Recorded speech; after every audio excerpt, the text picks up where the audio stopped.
So Pat McGrath just launched Mothership 12 Petalmorphosis, and I feel like we're all going nuts over it because we're finally getting a palette that isn't just pink and green, and I decided to dupe it out with my own collection. So today I'm going to be walking you through this dupe. Also, hi, my name is Nupur and I love indie makeup and all things color and sparkle, and welcome back to my channel. I would really appreciate it if you gave this video a like and consider subscribing, especially if you like indie makeup content, because I do a lot of that over here on my channel. Also, if you own any Pat McGrath, please comment down below with what your favorite one is. I would love to know. And this brings me to my disclaimers, because the first one is that I don't actually own any Motherships, but I have swatched them plenty of times in Sephora, and I've even brought those swatches home like on my arm and then compared them to my indie makeup collection, so I do feel like I have a good understanding of what her formulas are. That being said, I did take several creative liberties with my dupe palette just because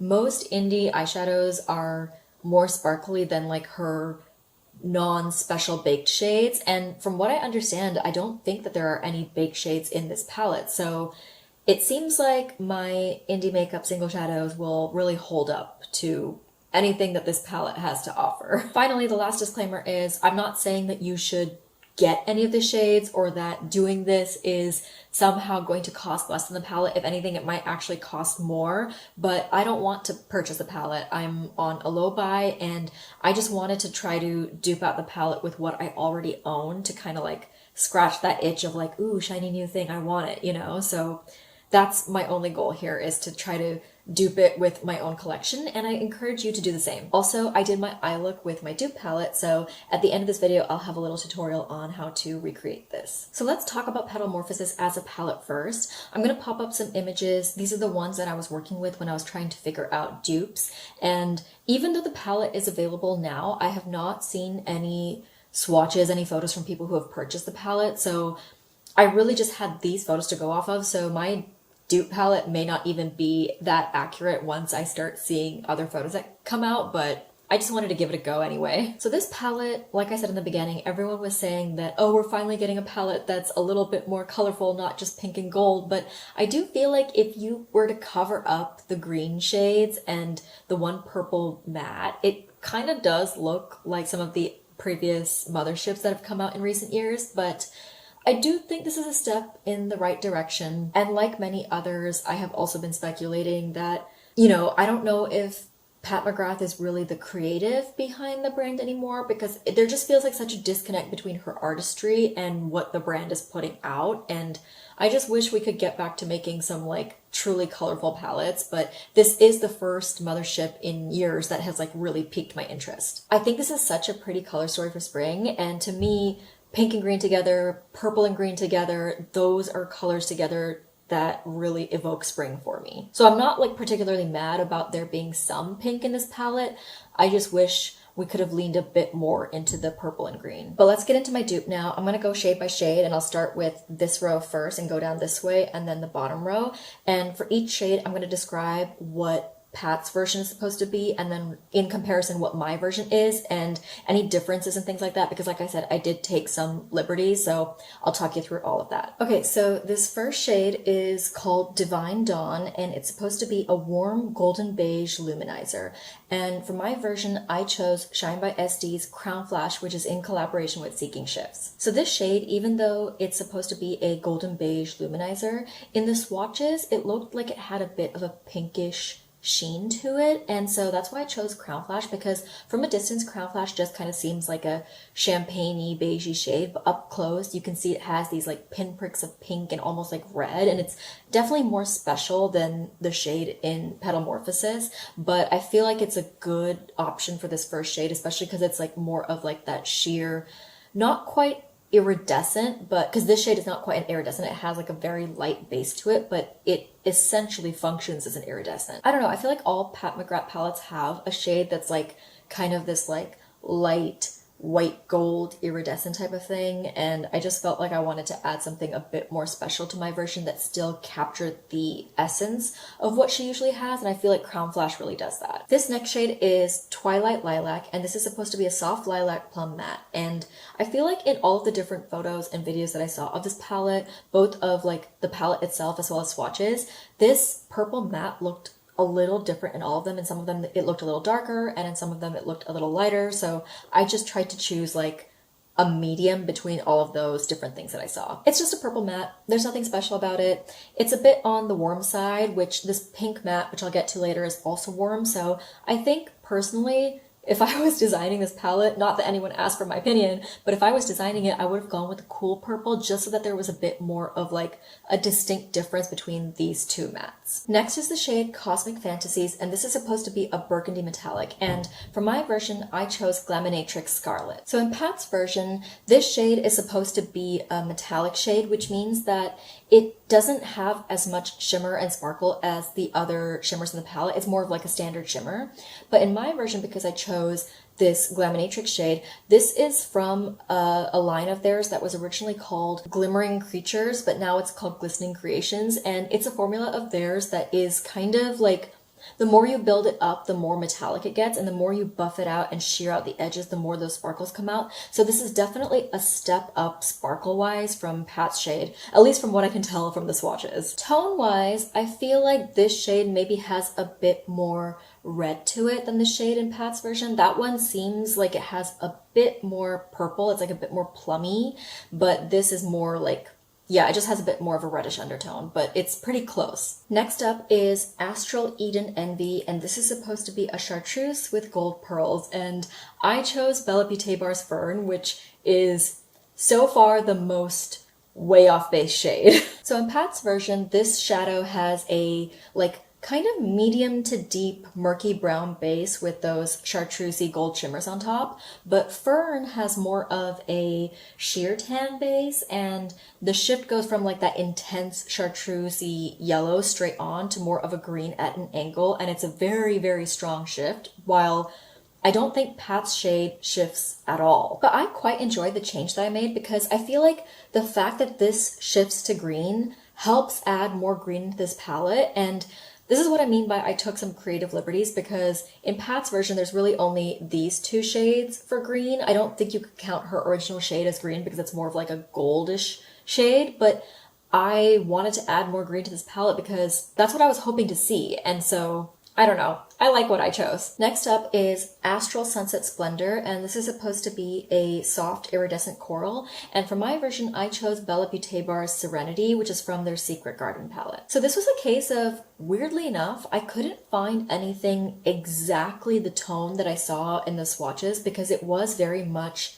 like a coral. It was a very warm pink, and I feel like everything that I had was either too cool or just orange. It wasn't quite coral. This shadow has, I wouldn't call it quite like, I wouldn't say it's baseless because there's definitely something there, but I feel like in Pat's version, she calls this an iridescent, but it's not. In the swatches, you can see that the shadow does have somewhat of like, I think it has a light tan base, which is what this shadow has, and the other difference that this shadow has to the palette is that it shifts. It shifts from a pink to a green. So once again, I'm trying to bring in more green to the palette because I love pink and green together. Moving on to the second row, we have Nocturnal Bloom, which is a rich hunter green matte. And for my version, I chose Withered Leaf from Kryptein Cosmetics Burnt Forest palette. So hunter green is like a deeper green with just a smidge of blue, not like a lot. It's not enough to make it a teal, but it's not a true green. And I feel like this matte is perfect for that actually.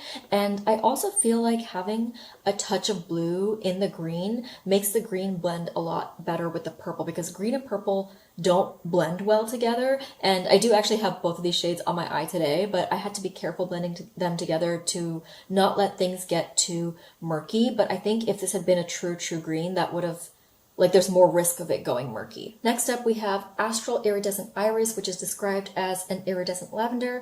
And for my palette, I chose Terra Moon's Wavelength, which is from the Space Chemistry palette. So once again, Pat is calling this an iridescent when I don't quite think it is, both based on like photos of the pan itself as well as the swatch, there does seem to be a slight base to it, which is why I didn't go with like a purple iridescent. I instead went with this shade, which does have like the tiniest amount of a base to it. I was watching a reel on Insta. My dog is having a dream and she's sleep barking. Please hold. Okay, I'm back. I did not wake her up, don't worry. I let her just, you know, run the course of the dream. But I was saying that I was watching a reel with this palette and it was like very out of focus, which is when you can see those multicolored sparkles and stuff like that. And I saw that the shade, even though it appears to be kind of like a pale purple, it actually had a lot of different specks of blue and pink in it, which is why I chose this shadow, because it has that like pale purple feel to it, but it's actually just full of these blue to pink shifting sparkles. I will say that this is not the most reflective sparkly shade. Like, it is sparkly, but it's a bit more like the base is kind of satiny, if that makes sense. And I feel like in the swatches that I've seen, this shade is one of the most reflective and sparkly in the palette, but I just didn't have anything in my collection that had that like high amount of shine that was also that didn't have a base to it, because my other option for this shade had quite a bit of a base to it, so I don't think it would have worked, and this was really the best option that I had. Next up is Lunar Nectar, and this is supposed to be a coral rose matte with gold pearl, and for my version I chose Terra Moon's Ananke. I'm not quite sure how to pronounce that. This is supposed to be a matte with gold pearl, but I really don't like sequin mattes. I always say that I just like don't understand what the point of them is, because as you blend, the little flecks of sparkle blend away and then they just get in other places. And even though I don't really care about fallout, I just feel like it looks so unintentional. So I don't get the point of sequin mattes, which is why I just went with a regular matte. And shade wise, this isn't, you know, anything special. It's a pretty standard like coral rosy matte. I don't know if this is like the exact tone that she has, of course, but I feel like it's close enough. Next up is Blitz Radiant Rhapsody, and this is supposed to be a metallic turquoise with blue and green pearls, and for my version I chose Shine by SD Majestic Crush. So in Pat's version, this shade has a bit of a deep-ish base, and then it has that turquoise reflect on top, but I don't think it shifts. Again, from what I can tell in the swatches, who knows, maybe once I see like customer swatches, there will be a shift and I will be wrong. But I wanted to include a shade that does shift, because with these ones, I was trying to go for something that shifts to a green. Well, this shifts to a blue and then a purple and then a pink. So I feel like it really ties in with the purple and pink shades in the palette. What it does have going for it that's similar to Pat's shade is that this is extremely sparkly and super foiled when you build it up. I do feel like Shine by SD's shadows that have this texture that is like not the super flaky formula, but not the smooth formula. This is the closest that I have ever seen to Pat McGrath's like baked shades, and this palette does not have, Petalmorphosis does not have any baked shades, but if it did, I feel like this would be a really good alternative. Lastly, we have Blitz Bronze Supernova. Yes, which is supposed to be a platinum bronze with silver pearl, and for my version I chose Glaminatrix Chestnut. So of all the shades in my dupe, I actually think that Chestnut is probably the closest to what Pat has in her palette, because this formula from Glaminatrix is ultra foiled and metallic and sparkly. It's everything rolled into one. Unlike the Glistening Creations, this formula is both super metallic and foiled and sparkly even when it's built up. I also think that color-wise, this seems pretty close, because Pat's shade is described as a platinum bronze with silver pearl, and I really do feel like this shade, it is quite bronzy and warm, but when you look at it up close, there is this like silvery platinum quality to some of the sparkles, and so I think it's like, it seems pretty dead on. And that's the palette. I do feel like it really captures the essence of Petalmorphosis, even though it's not a bang-on dupe, but let me know in the comments what you thought. Lastly, here are swatches of the entire palette. Hopefully it gives you an idea of the whole color story together. I think it's perfect for spring. Before I get into the tutorial for this look, I really quickly want to talk about a different palette from an indie brand that a lot of people were comparing to Petalmorphosis, and that is the Dragon Eye palette from What's Up Beauty. And first of all, I need to take a moment for this cover because it is so beautiful. It's holographic and this embossing is so gorgeous. Here's the inside, and I think you can see that It does look pretty similar to Petalmorphosis. You know, you have that gorgeous turquoise, you have this like bluish iridescent shade, you have the pinkish shade, you have a coral matte, the dusty purple matte. The only thing this palette is missing, I feel like, that Petalmorphosis does have is a dark green matte. Here it is next to my dupe palette, just so you can see what I mean. I feel like there are quite a few similarities between the two, and obviously like my dupe is not an exact version of Petalmorphosis, but I feel like it can, you know, it gets the point across. Of course, the difference is that Dragon Eye has 12 pans versus the 10 pans in Petalmorphosis, and also the pan sizes are a lot smaller than standard, you know, 26mm pans, and also what is in the Motherships. But for most of us indie eyeshadow collectors, you know how long it takes to hit pan on an eyeshadow, and I don't think like I'm at the point where I'm happy to have smaller pans in a palette. And of course it's not an exact bang-on like dupe of Petalmorphosis, but I do think you can get a lot of comparable looks from this palette and at a much lower price point. For the look, you already know I'm going to keep it simple like I always do. I just feel like with Pat McGrath palettes specifically, since there are less mattes, it's just, you know, in the past, I think I was a fan of more shimmer heavy palettes, but the older I've gotten, the more I appreciate matte heavy palettes because I feel like they really help make the look more versatile. Like it helps make a palette more versatile so that you can do more looks. But I'm going to start with the purple matte here. Also, in case you're new to my channel, the way that I do my tutorials is I'm going to be showing you the application on this eye, but I'll already have the step that I'm currently doing completed on this eye. That way you can see as I'm building the eyeshadow what the end goal is. So I'm just going to be slowly building this purple matte up in my crease. I like to build a little bit slowly, but what I usually do is deposit the pigment in my crease like this and then slowly blend it outwards. What I love about this type of purple is that I feel like even though this is more of a mid-tone, it blends so well into my skin as I feather it out. Like I don't need a lighter pastel matte to get it to blend well. Running this on my lower lash line, but I'm not putting as much on this outer portion here. Now I'm going to take this green matte. This shade is quite pigmented, so I'm being careful to not apply too much. Like I'm gonna stop right there, wipe off the brush, and then just blend this out first. I'm also feathering this green matte a little inwards, and then I'll go back to blending it outwards. I am being careful not to blend it too much into the purple because green and purple don't really mix well together, and I don't want it to get too muddy right over here. And then of course running this green on the outer portion of my lower lash line. And this is why I feel like there should have been a lighter green matte instead of a lighter pink matte. Or I know like Pat McGrath has her rules of always having 3 mattes, but I do wish like one of the shimmers had been swapped out for a light green matte. I'm going to take this shimmer next, and this is going to go over the inner 2/3 of my lid. I also switched to a brush to taper it into my crease, and I actually am going to take the shimmer kind of on the rest of my lid, but just sheerly here on the outer corner because I'm going to put something else on top of it. So next I'm going to go into this shimmer to kind of match the matte that I have on my outer corner. And I'm just going to tap that on the outer third of my lid over here over the matte first, and then I'm going to slowly bring it inwards. And as I'm doing that, I'm shearing it out. And this is the reason why I put the first shimmer all the way over here, was so that, well, this next shimmer, the second shimmer that I'm putting on is a lot darker, and I don't want there to be too much of a disconnect between this lighter sheer shimmer and the darker, more opaque shimmer. And I'm also bringing this dark shimmer in at a bit of an angle like this to kind of help with that like smoky elongation. Then to finish up in the inner corner, I'm going to use this shimmer over here. I'm doing my usual style where I put it in the inner corner, but I also bring it down over here.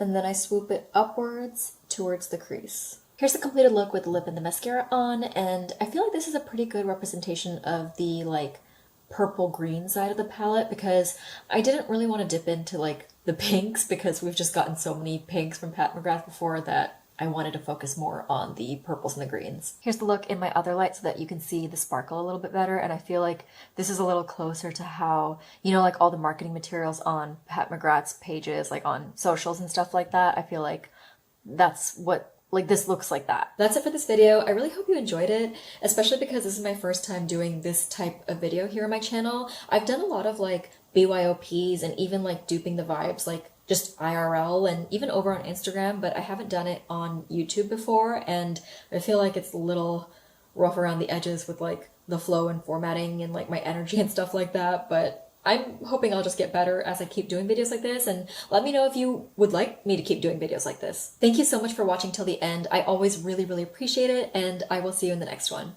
Bye!